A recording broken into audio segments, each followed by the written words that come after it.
यह है form number 2। इसमें यहां वाला हिस्सा पहले दिखाइए। इसमें लिखा है कि राज्य और केंद्र की तरफ से लेटेस्ट बजट अनुमान, संशोधित अनुमान।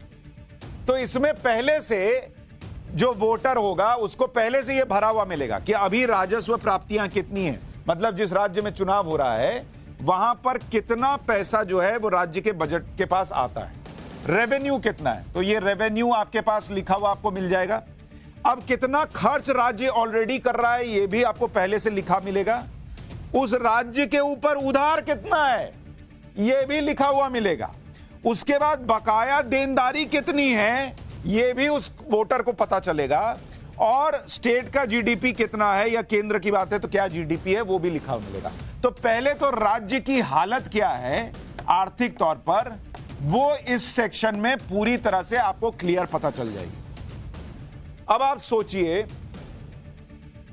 कि किस तरह से एक हिस्सा ये पता चल गया, आपको पता चल गया कि पॉकेट में कितना पैसा है। अब दूसरी तरफ देखिए, ये देखकर नेताओं का बुखार छूट जाएगा। मैं बता रहा हूं क्यों, अब जरा इसको पढ़ते जाइए। अब ये जानकारी राजनीतिक दलों को देनी है। क्या जानकारी देनी है? चुनावी वादे जो आप कर रहे हैं उसके लिए कुल अतिरिक्त रकम कितनी लगेगी बॉस? सुन रहे हैं? अब बताना पड़ेगा कि इतना तो पैसा आपके पास है, लेकिन ये जो वादा किए हो इसके लिए अतिरिक्त रकम कितनी लगने वाली है। फिर उसके बाद 8.1 नंबर कॉलम है, इसमें चुनाव आयोग को आपको भर के देना होगा, जो वोटर के पास जाएगा, कि ये जो अतिरिक्त रकम लगेगी उसका सोर्स क्या होगा, कहां से लाओगे पैसा। बड़ा बड़ा बोल दिए फ्री ये देंगे फ्री वो देंगे, सोर्स क्या होगा। और सोर्स में भी ऑप्शन दिया गया है, क्या टैक्स बढ़ाओगे, नया टैक्स लगाओगे, विनिवेश करोगे। यानी आपको बताना होगा वोटर को। अभी तो मान लीजिए आप कह दिए कि हम ये कर देंगे, वोटर ने दे दिया, उसके बाद उसका लगता अरे ये तो टैक्स बढ़ा दिए, अरे ये तो एक्स्ट्रा टैक्स लगा दिए। नहीं, उसी वक्त बताओ वोट लेने के पहले कि टैक्स बढ़ाओगे, एक्स्ट्रा टैक्स लगाओगे या विनिवेश करोगे, या फिर ये बताओ कि खर्चों में कटौती करोगे, कहां से करोगे वो बताओ, या अतिरिक्त उधार लोगे वो भी बताओ, या कोई अन्य तरीका है तो वो भी बताओ। कोई जादू की छड़ी रखे हो तो घुमाने वाले हो तो वो छड़ी के बारे में बताओ। चुनावी वादे पूरा करने के लिए कितने सोर्स लगाओगे वो भी बताओ। इतना ही नहीं, फिर उसके बाद जीडीपी का अनुमान क्या रह जाएगा जरा वो भी बताओ।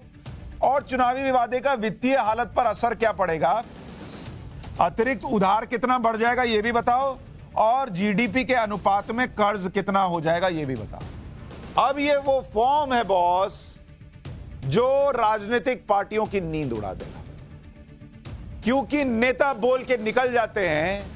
इतना डिटेल तो उन्होंने सपने में भी अगर देख लें तो हड़बड़ा के उठ जाएंगे, इतना डिटेल बताना होगा। चुनाव आयोग ने फॉर्म बना दिया। अब अभी तो हम ही लोग पत्रकार पूछते थे और हम में भी कुछ ही लोग पूछते थे। अब चुनाव आयोग ने यह नया फॉर्मेट बनाने का मन बनाया। अच्छा, अभी भेजा है नेताओं को, जरा बताओ ये करके भर के दोगे।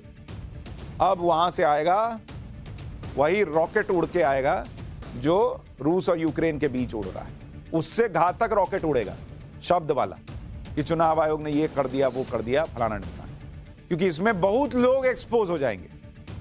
कहने को तो सब बड़ा बड़ा फेंक देते हैं, जब डिलीवरी में कैसे डिलीवर करोगे एकदम खुला खेल हो जाएगा। चुनाव आयोग ने यह फॉर्मेट सभी मान्यता प्राप्त राजनीतिक दलों को भेज दिया है ताकि वो 19 अक्टूबर तक इस पर अपनी राय दे सकें। इसके बाद चुनाव आयोग मॉडल कोड ऑफ कंडक्ट के पार्ट 8 के सब पैरा 3 के सेक्शन 3 को संशोधित करेगा। अगर राजनीतिक दलों की तरफ से कोई जवाब नहीं आया तो यह मान लिया जाएगा कि राजनीतिक दलों को इस पर कुछ नहीं कहना है। तो कुछ नहीं कहना तो हम जो करना कर देंगे, तो इसलिए तो कहना ही पड़ेगा। और जब कहेंगे तो जो विरोध करेगा वो फंसेगा, जो विरोध नहीं करेगा वो डबल फंसेगा।